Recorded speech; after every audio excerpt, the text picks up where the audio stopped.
I have said it severally. There are so many reasons why some people die of cancer. And there are things you overlook, very minor things you overlook that will take away somebody's life easily. I will say something briefly before you watch this video. I have said it over and over again. You see, this statement over my dead body, I will never forgive you. It has destroyed so many people. It has taken away so many lives, so many joys. Many are in depression today. So many youths are eating up themselves. So many are taking away other people's lives. Betrayal, acrimony, wickedness in high and low places. I want you to watch this video and learn. Conscience is an open wound. Only truth can heal it. My name is Brother Paul Ochibo. Create diseases. We create our disease. It's so as a hypnotherapist, I've spoken to people who have had physical ailments. I had somebody who had a cyst, and I worked with her. And when we were done, the cyst burst just because she refused to forgive somebody. Unforgiveness, guys, bitterness, resentment causes, and if you go and check it out, it causes cancer. It causes autoimmune diseases. I had a client who for 40-something years in her life was just so difficult. We went back into her past. She went into her mother's womb in one of the sessions. She could hear somebody tell her mother that the life of this child is going to be difficult. As how? Yes. What did I do? So I'm telling you that it's much, children don't come empty. That's why you say sins of for 7 generations. It's a learned behavior. You saw your mother do it. You saw your mother go through pain during period. So you think that that's how it's meant to be. It's a learned behavior. The day you decide, no, mom, that's your pain. It's no longer my pain. I'm rid of this. I go through my period without any pain. You find that it will start happening to you like that. And it's not spiritual. It's just your mind that you have worked on to say, this is what I want. And your mind is a special PA. It does exactly what it thinks you want it to do. So if you say, this job is going to be heartbreaking, it's going to be stressful, I'm going to hate it, that's exactly what's going to happen. So which means what you give your energy to is what you give life to. 100%. Energy grows where energy goes. So if you say and whether we know it or like it or not, we're a magnet for the things that happen to us. So you might not know, but half of the time you've created the life that you're living. So I always tell people, what do you really want? And if I've spoken to 100 people, 100 of them don't know. But we're masters at the things we don't want. So if I ask you now, what do you want in a man?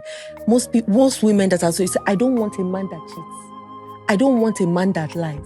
I don't want a man that eats outside. I didn't ask you what you didn't want. I said, what do you want? Half of the time, they don't know.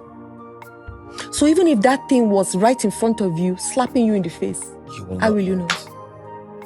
So even down to our physical ailments, a lot of us create it and we don't know. And we think, that's why some people go to the doctors. The doctors will tell you, we have done all the tests. We can't. Physically, there's nothing wrong with you. Some doctors now have started to tell people, you need to go and see a therapist. Because what's happening to you is emotional and your body is the instrument of your mind. So your body does exactly what your mind tells it to do. And it's predominantly your subconscious mind.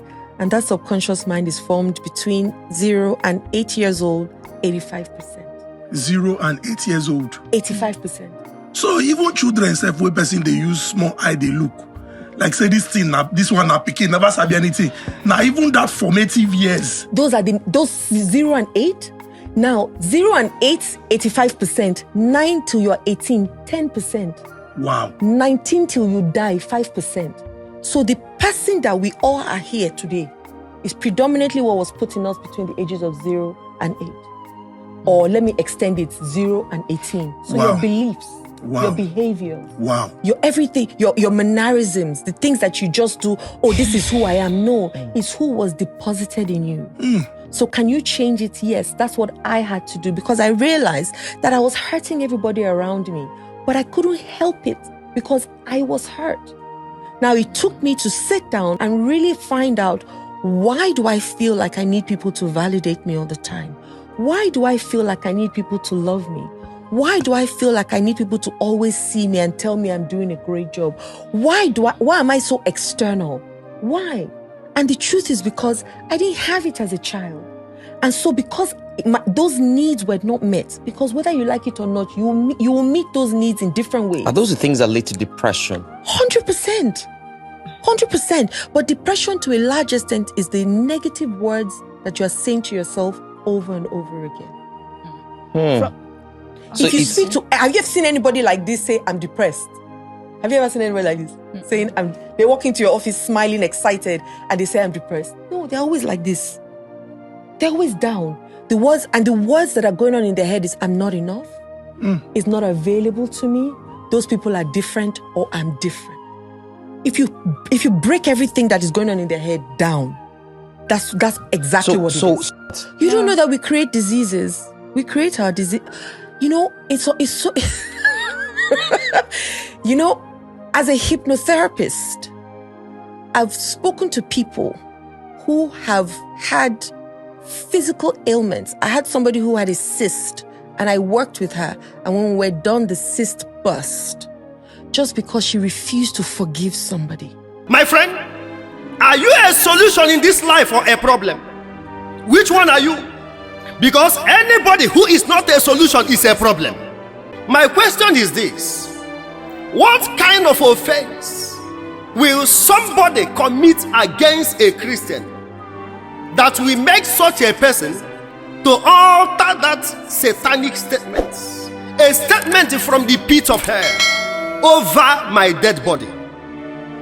I thought this statement is no longer in existence. I thought it was dead and buried. I never knew that the ravaging fire of anger and unforgiveness are burning underground in the hearts of many people. No wonder we have so many scattered homes. Yet many Christians claim that they are preparing for heaven. Anybody, I repeat, anybody who has anger problem and he or she is used to these statements over my dead body, if I don't see that fellow in heaven, I won't be surprised. How can you make heaven with such heavy hearts? Heart full of anger, heart full of hatred. Somebody told you sorry, you repeated, you replied them sorry to yourself. They have called you for a peace meeting.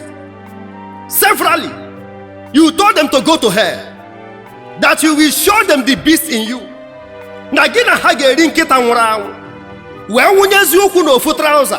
According to you. So you have a beast in you, and you are preparing for heaven. Let me tell you, heaven is not meant for beasts. Heaven is meant for saints who are washed in the blood of the Lamb.